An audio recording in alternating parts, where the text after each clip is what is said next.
央视以曝光市场夺命毒衣服，致癌物超标20多倍，可别再乱买了。小李的家庭情况不是很好，所以在高中毕业之后没上大学，直接就外出打工了。小李并不是家里的独生子，还有一个妹妹，为了让妹妹能上学，他在外面拼命的挣钱，而且自己也舍不得花，什么东西都是买最便宜的。有一天同租的室友看见他买衣服回来问，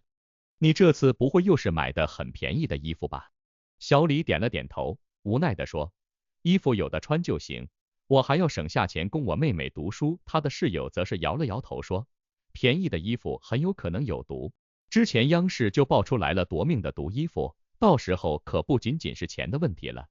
对你的身体也有伤害，你真出了问题，以后你家人怎么办？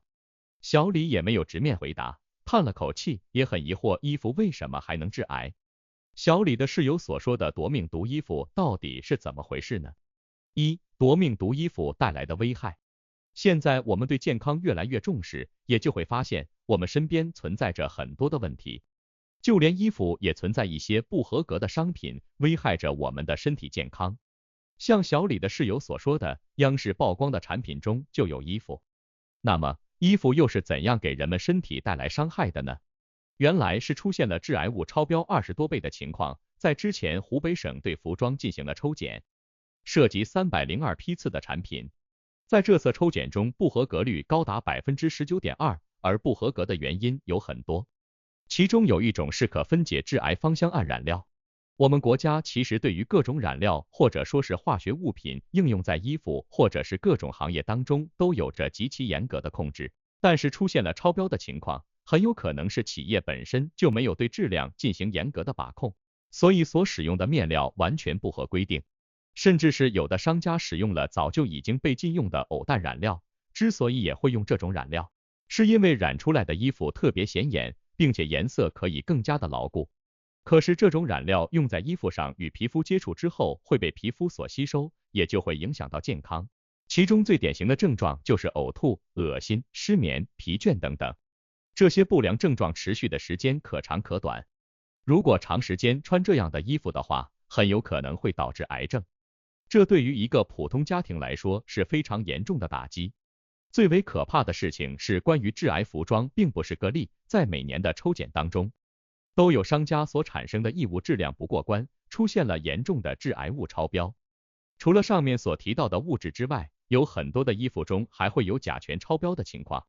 相信很多人对甲醛并不陌生，因为有很多的新闻报道，孩子会患有白血症，都与甲醛有一定的关系。那么衣服上为什么会出现甲醛呢？这是因为在生产和运输的过程当中会加入一些添加剂，这样可以保持衣服的颜色。所以很多的新衣服可能会存在甲醛残留，如果我们长期接触甲醛的话，是会导致皮肤受到刺激，甚至会吸入到我们的身体中，造成喉咙痛和恶心、呕吐等问题。所以，关于服装中的一些致癌物是我们一定要特别关注的。对于一些劣质的衣服一定要拒绝。那么可能很多人并不知道自己买的是不合格的衣服，我们平时又应该如何避免买到不合格的服装呢？二、如何避免买到毒衣服？首先，我们要学会看衣服的合格证。衣服的合格证其实就是吊牌，服装的吊牌上面有很多的信息，这是我们平时买衣服容易忽略的。衣服的吊牌就相当于我们人的身份证，如果上面连吊牌都没有，那么很有可能就是劣质的产品，因为没有做过任何相关的检测，也就拿不出来正确的数据。按照我们国家的相关规定，服装的安全级别也分为 A、B、C 3个等级。A 级是婴幼儿的服装，而 B 级则是我们可以直接接触皮肤的服装。C 类的则是非直接接触皮肤类的服装。所以我们在买衣服的时候，一定要看吊牌上的等级，当然是等级越高越好，可以直接提升我们穿衣服的安全性。任何一家正规的制作厂商都应该有正规的流程，每一件衣服上都应该有吊牌，清楚地表达出上面的等级以及所使用的材料，甚至是要标有按照水洗、漂白、干燥等这样的顺序。其次，要闻一闻味道，有不少人都喜欢网购，在网上买衣服又便宜，而且速度自己也可以接受。可是买回来的衣服会发现上面的味道是非常难闻的，这时候就要注意了，很有可能是劣质的衣物，因为添加了甲醛或者是芳香胺等物质，尤其是甲醛的味道比较大，如果真的添加了，那么会产生一种刺鼻的味道，这时候就尽量不要穿了，或者是干脆不要买过于便宜的衣服。任何的东西都是有成本的，服装成本降下来了，从哪里降的我们根本不知道，所以为了我们的身体健康，还是谨慎一些为好。最后，我们要学会摸手感，衣服除了看吊牌之外，我们也要学会去感受。就像我们平时买的简单的 T 恤，有的很便宜，有的就稍微贵一些，会发现那些贵的穿在身上更加的舒适，大多数都是以纯棉为主，而那些比较便宜的通常面料比较光滑，这种材质相对就比较便宜，贴身穿其实会感觉不舒服，而且没有什么弹性。所以我们要学会用手去感受一下到底属于什么样的材料。而除了以上这3点可以帮助我们买到比较好的衣服之外，也要注重以下几点。第一点，尽量选颜色比较浅的衣服。现在特别流行多巴胺穿搭，各种各样的色彩出现在了我们的生活中。彩色的衣服确实会给人一种活力，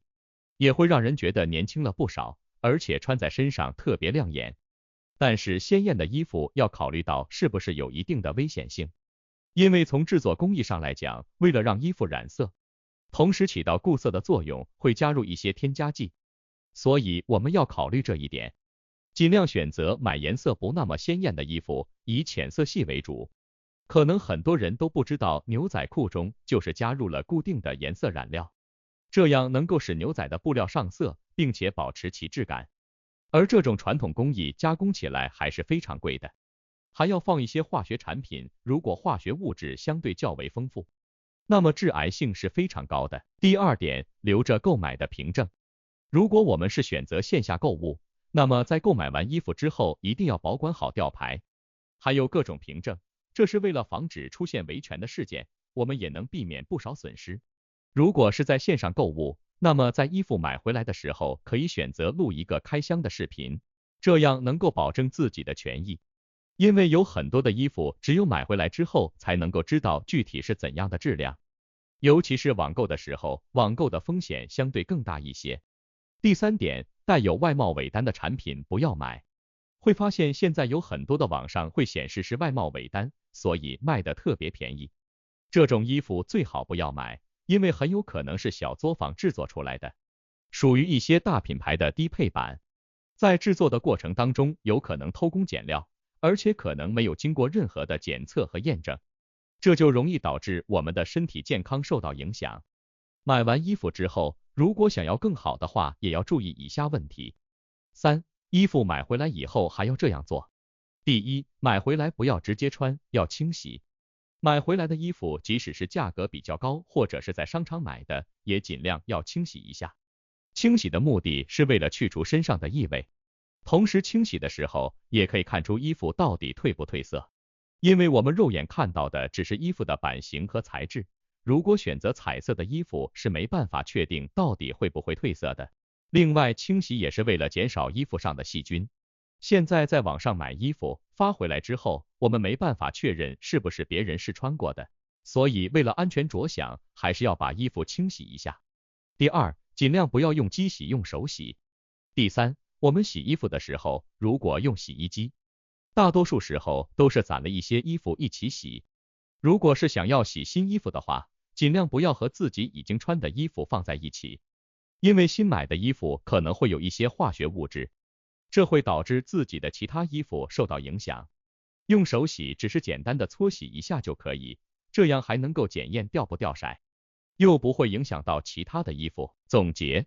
通过以上的内容，大家应该有所了解了。我们平时穿的衣服其实对身体健康也会产生一定的影响。虽然现在不提倡高消费，但是在买衣服这方面还是要谨慎一些的。